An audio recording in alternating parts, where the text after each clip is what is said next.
Morning friends, हम सीख रहे थे नेशनल इनकम कैलकुलेट करना। ठीक है। नेशनल इनकम कैलकुलेशन में हमने देखा था कि कितने तरीके से कैलकुलेट होता है। सबसे पहला जो प्रोडक्शन मेथड था वो हमने प्रीवियस वीडियो में सीखा, प्रोडक्शन मेथड। इस मेथड में हमने जाना कि जीडीपी एट मार्केट प्राइस कैसे कैलकुलेट करते हैं, और इस जीडीपी एट मार्केट प्राइस से हम कैसे एनएनपी एट फैक्टर कॉस्ट को डिराइव कर सकते हैं। आसान है, हमने सीखा है।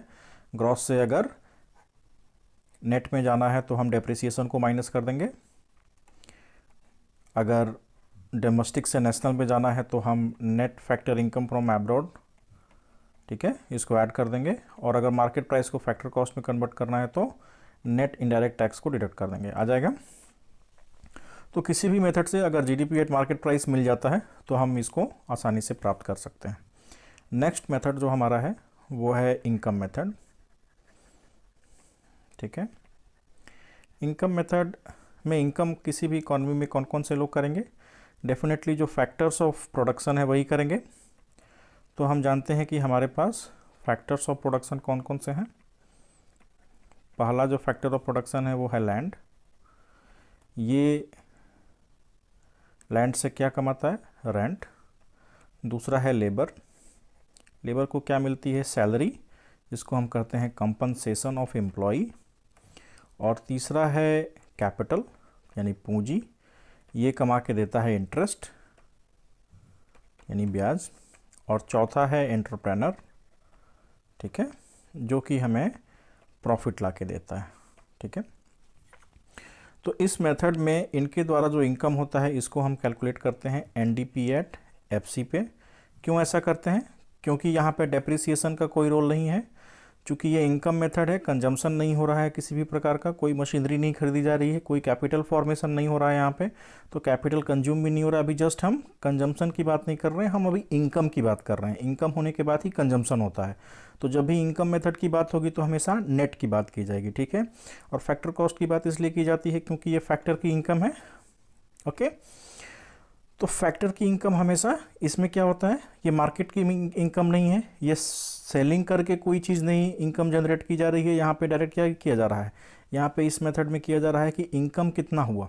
तो इनकम में जनरली क्या होता है, इनडायरेक्ट टैक्सेस इंक्लूड नहीं होते हैं। जब आप कंजम्पशन करते हैं, किसी चीज़ को खरीदते हैं इनकम होने के बाद, तभी इनडायरेक्ट टैक्सेस आते हैं। इसलिए आप हमेशा इनकम मेथड में एनडीपी एट फैक्टर कॉस्ट को कंसिडर करते हैं। तो ये क्या हो जाएगा, मान लो कंपनसेशन ऑफ एम्प्लॉय, इसको मैं पहले लिखता हूँ।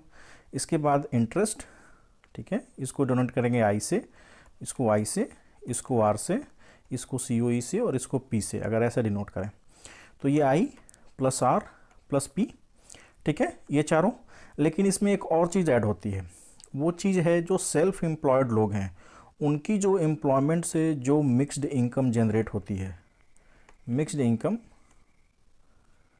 From self employment. ठीक है, ये यहाँ पे कंसिडर किया जाता है दोस्तों। ठीक है।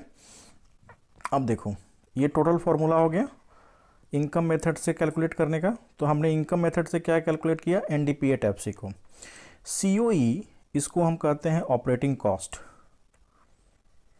क्यों कहते हैं ऑपरेटिंग कॉस्ट? ऐसा हम इसलिए कहते हैं क्योंकि कोई भी बिजनेस करते हैं तो पहले एम्प्लॉय को सैलरी देने के बाद जो बचता है उससे ही बाकी लोगों को डिस्ट्रीब्यूशन होता है, चाहे प्रॉफिट हो तो, चाहे रेंट हो तो, है कि नहीं, या फिर इंटरेस्ट हो देना हो किसी को तो, है कि नहीं। तो ये ऑपरेटिंग कॉस्ट होता है। तो जो बच गया उसको क्या कहते हैं, ऑपरेटिंग कॉस्ट इज सीओई। और जो रेस्ट है उसको कहते हैं ऑपरेटिंग सरप्लस।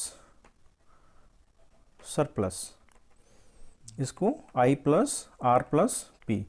तो अगर हम N D P at F C को देखें इनकम मेथड में, तो हम ऐसा लिख सकते हैं क्या, N D P at F C को operating cost plus operating surplus plus mixed income from self employment. ठीक है। So this is the equation, this is the core equation जिससे हम कैलकुलेट करते हैं N D P at F C को income method में। अब हमारे पास क्या है, N D P at F C, हमको नेशनल इनकम कैलकुलेट करना है जो कि क्या है, N N P at F C. तो यहाँ पे काफ़ी आसान है, केवल इस डोमेस्टिक को कन्वर्ट कर देना है किस में, नेशनल में। क्या कर देंगे, net factor income from abroad, इसको ऐड कर दो तो हमारा NNPAT-FC आ जाएगा, जो कि क्या है, हमारा नेशनल इनकम है। आई होप ये मेथड क्लियर हो गया होगा। देखिए तीसरा मेथड एक्सपेंडिचर मेथड होता है। एक्सपेंडिचर मेथड, खर्चे का मेथड। इससे भी हम GDP और NNP को कैलकुलेट करते हैं। देखो यहाँ पे क्या है, खर्चा कौन कौन कर रहा है। पहला खर्चा करने वाला है वो है हाउस होल्ड। हाउस होल्ड यानी हमारे आपके जैसे लोग, हाउस होल्ड, ठीक है। अगर इनके खर्चे को हम C से डोनेट करते हैं। दूसरा है प्रोड्यूसर, यानी जो प्रोडक्शन कर रहा है, इसके खर्चे को क्या करेंगे, ये जनरली खर्चा किस रूप में करता है, इन्वेस्टमेंट के रूप में करता है। ये कंजम्पशन के रूप में करता है, जनरल कंजम्पशन, इसको हम C से डोनेट करते हैं। प्रोड्यूसर क्या करता है, इन्वेस्टमेंट के रूप से करता है, इसको हम I से डोनेट करते हैं। तीसरा जो खर्चा करने वाला सबसे मेन एंटिटी है वो क्या है, गवर्नमेंट्स। तो गवर्नमेंट्स के खर्च को हम क्या करते हैं, G से डोनेट करते हैं। और चौथा सेक्टर जो है वो है एक्सटर्नल सेक्टर। एक्सटर्नल सेक्टर, ठीक है। इसमें क्या होता है, कुछ लोग इंपोर्ट करते हैं, कुछ लोग एक्सपोर्ट करते हैं। अब इसको समझो, इसमें हम जनरली X माइनस M से डोनेट करते हैं। ये X क्या होता है, यहाँ पे X एक्सपोर्ट हो गया और M इंपोर्ट हो गया। एक छोटी सी यहाँ पे जो समझने वाली बात ये है कि ये आखिर एक्सटर्नल सेक्टर में इंपोर्ट का सेक्शन कहाँ से आया। देखो ये जो हाउस होल्ड है, ये हाउस होल्ड कोई ना कोई ऐसी चीज़ ज़रूर कंज्यूम करता होगा जो ये बाहर से इंपोर्टेड आइटम होगा, ठीक है। तो इसका ये CM, ठीक है, इसका इंपोर्ट। प्रोड्यूसर भी कुछ ना कुछ ज़रूर इंपोर्ट करता होगा, तो इसका इंपोर्ट। और गवर्नमेंट कोई ना कोई इंपोर्टेड चीज़ ज़रूर उस पर इंपोर्टेड आइटम पे खर्चा करती होगी, तो इसका इंपोर्ट। इन तीनों को ऐड कर दो, तो इनको अलग अलग हम नहीं निकालते हैं, इनको क्या करते हैं, टोटल जो इंपोर्ट होता है उसको हम टोटल एक्सपोर्ट में से माइनस कर लेते हैं। तो हमारा जो इस मेथड में जो कैलकुलेशन होगा वो कैलकुलेशन किस लेवल पे होगा, वो हमारा क्या निकलेगा, वो निकलेगा GDP एट मार्केट प्राइस। अब ये GDP क्यों है, क्योंकि ये फाइनल कंजम्पशन हो रहा है। ऊपर में NDP क्यों था, क्योंकि वो इनकम था, कंजम्पशन नहीं था। यहाँ पे पैसा हाथ में आ गया है, आने के बाद खर्च किया जा रहा है। खर्च करेंगे तो डेफिनेटली उसमें डेप्रिसिएशन होगा, ठीक है, तो वो ग्रॉस होगा। और जो भी खर्चा होगा वो मार्केट प्राइस पे होगा, तो यानी ये वो मार्केट प्राइस पे होगा। तो हम अभी NDP-FC की जगह ये कैलकुलेशन होता है GDP एट मार्केट प्राइस। तो GDP एट मार्केट प्राइस क्या हो जाएगा, इसको ऐड कर दो, C plus I plus G plus X minus M, ठीक है।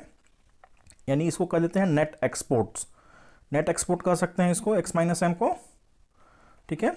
ये हमारा फॉर्मूला हो जाता है एक्सपेंडिचर मेथड से जब हम GDP को कैलकुलेट करते हैं। तो हमें कैलकुलेट क्या करना है, नेशनल इनकम यानी NNPAT-FC। तो सिंपल सी बात है, जैसा हमने ऊपर में ही पढ़ा है, इसमें से माइनस करते जाओ। सबसे पहले डिराइव करके ले आओ GDP eight factor cost. GDP eight factor cost कैसे निकलेगा, इसमें से नेट इनडायरेक्ट टैक्स को डिडक्ट कर दो, फैक्टर कॉस्ट निकल गया। GDP एट फैक्टर कॉस्ट से अब निकाल दो NDP eight factor cost. NDP eight factor cost, इसके लिए क्या करोगे, यहाँ से डेप्रिसिएशन को माइनस कर दो, NDP एट फैक्टर कॉस्ट निकल गया। और हमको फाइनली क्या डिराइव करना है, NNP एट फैक्टर कॉस्ट। यहाँ से तो डोमेस्टिक इनकम निकला, लेकिन हमको नेशनल इनकम निकालना है, NNP एट फैक्टर कॉस्ट। इसके लिए क्या करेंगे, यहाँ पे net factor income from abroad, इसको ऐड कर देंगे और हमारा NNP एट फैक्टर कॉस्ट निकल जाएगा, जो कि क्या है, हमारा नेशनल इनकम है, ठीक है। तो हमने इन तीनों मेथड से नेशनल इनकम निकालना सीख लिया, ठीक है। इस वीडियो में इतना ही, मिलते हैं नेक्स्ट वीडियो में नए टॉपिक के साथ। तब तक के लिए बहुत बहुत धन्यवाद।